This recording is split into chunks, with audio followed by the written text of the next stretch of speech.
If his Twitter activity is any indication, Donald Trump is getting nervous about what's coming next out of the Mueller investigation, especially as it relates to the testimony of his former fixer, Michael Cohen, who's been cooperating with the special counsel.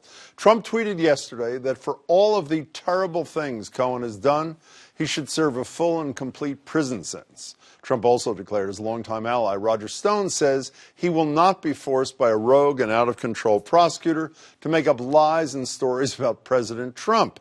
Nice to know that some people still have guts, the president tweeted. Speaking of guts, it seems prominent Trump critic and husband of Kellyanne, George Conway, thinks those Trump tweets took some too, replying to the president's series last night with a citation for legal statutes about witness tampering.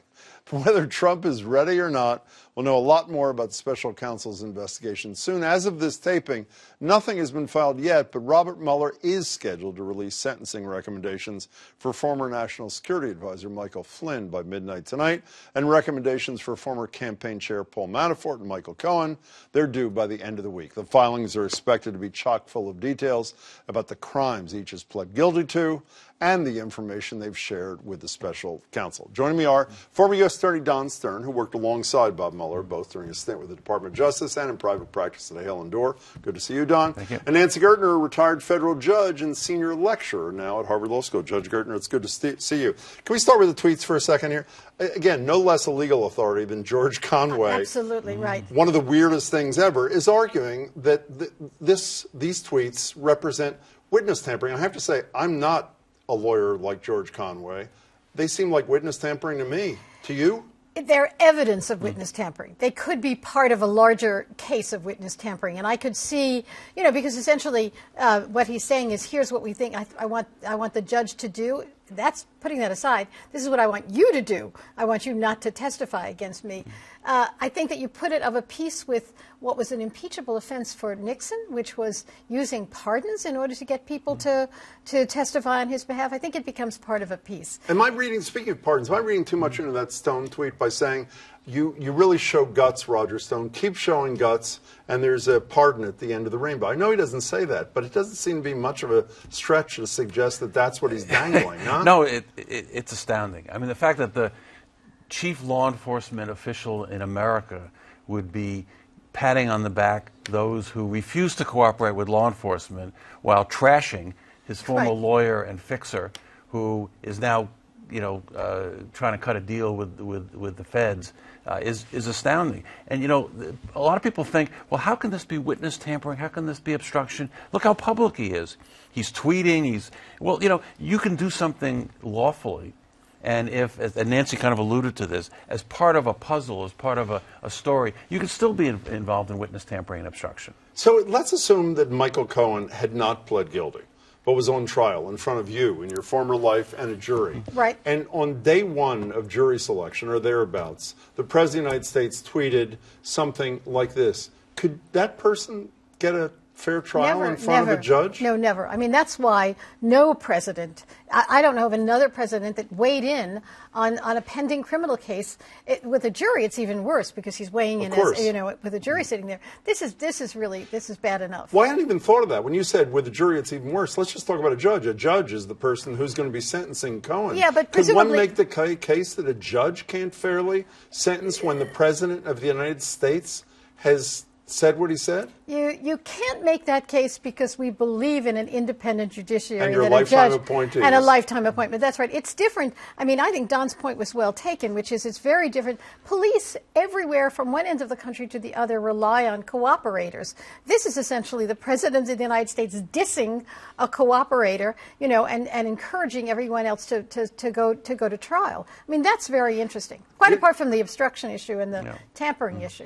All of us who watch CNN nod our heads in agreement, like we know what we're watching, when all the experts saying, oh, these sentencing memos, they're going to tell us everything. We don't even need the final report. What is a sentencing memo, and what does it tell real people? Well, the sentencing memo is basically the government's, there'll be two sentencing memos, one by the defense, which will be less important, I think, and they'll be won by the government. The one by the government will be the government's recommendation and rationale as to why they think the judge should adopt their recommended sentence. Which means it will describe not only the underlying crimes, but whatever level of cooperation. That's right. Like today, Michael Flynn, who we haven't heard a word from in a year. With one important footnote. What's that? Which is depending upon the state of the ongoing investigations, probably portions, if not all of the sentencing memorandum, but I'll say portions of the sentencing memorandum will be under seal. Well, so because it may affect future. Right. And the judge will see it. The defendant will see it. The government wrote it, but we, the public, may not see it right away. We'll actually know something about how close the Mueller investigation is to its conclusion by the amount of detail in these reports, in this Well, how are we going to know if it's all redacted? No, because it will not be. Less will be redacted if Mueller is close to the end of his investigation. So it actually will be an indication of. It's only, you only hold back if you think there's, much more to investigate, and that's certainly the cautious thing to do. But what Mueller has done is like a storyboard. Each indictment has told a story, and this will as well. You know him and you've worked with him. I don't know if he ever. Did he ever appear? He opposed me. He was a prosecutor in a case of mine. So you both know him in different right. kinds of ways. John King from CNN said on the radio today with us, Mueller doesn't speak in public. He speaks in court filings. Some people like to think, I'm amongst them, by the way, that if the thoroughly unqualified U.S. interim attorney general decides to put a kibosh on whatever report is delivered to him, that Mueller, in anticipation of that, is going to get his story out through the sentencing memos and other things. Do you subscribe to that? You know the guy. You've worked with him. But these circumstances are unique. I don't think there's anything like it. I will say this. I think there is merit to the position that these indictments will be more speaking indictments, in part because I think he feels an obligation to get the story out, and in part because he's not sure how long he's going to be in that position. But you're just saying he won't get the story out. If it turns out, let me make sure I understand what you both said. If this thing is big-time redacted, that suggests there's a lot more to go in the Mueller investigation. But if there's less redaction, I assume that's a word, that suggests that he doesn't have to worry about keeping stuff under wraps because he's reaching an end. He's making a calculation. He would be making a calculation that on the one hand, the future investigation is less important than the present story.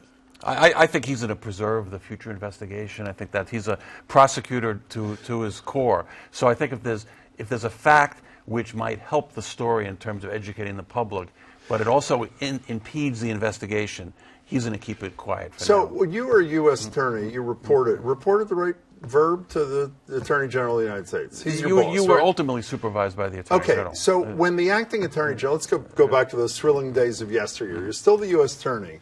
The acting U.S. Attorney is a guy who was on the advisory board of a company that was found liable of defrauding investors out of $26 million. A guy who said during the campaign that Hillary Clinton should go to jail.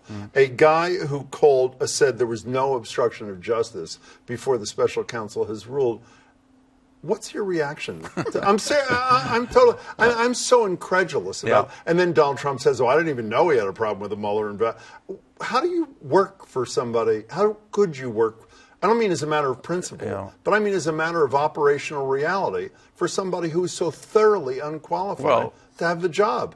Is that a ridiculous statement? I mean, you look like I'm saying something so strange. I'm trying to decide whether it's a rhetorical question. It's not a rhetorical question. It's a real question. Well, look, I think obviously you have personal opinions about the Attorney General, the President, et cetera. I had the benefit of working for Janet Reno, who I had great respect for, so I always felt that was an advantage. But you could have someone who is qualified, with whom you disagree with in terms of his or her philosophy about prosecution. There are some institutional checks and balances internally within the department, which I think will serve to permit Mueller to both get the indictments that he thinks he wants, but also, if he doesn't, will ensure that the public knows why. Even if Whitaker tries to block it. Okay, can I just totally change gears for the last minute here? Right before we went on the air, the attorneys for Maryland and the District of Columbia sought documents from the Trump organization, particularly from the Trump Hotel in Washington.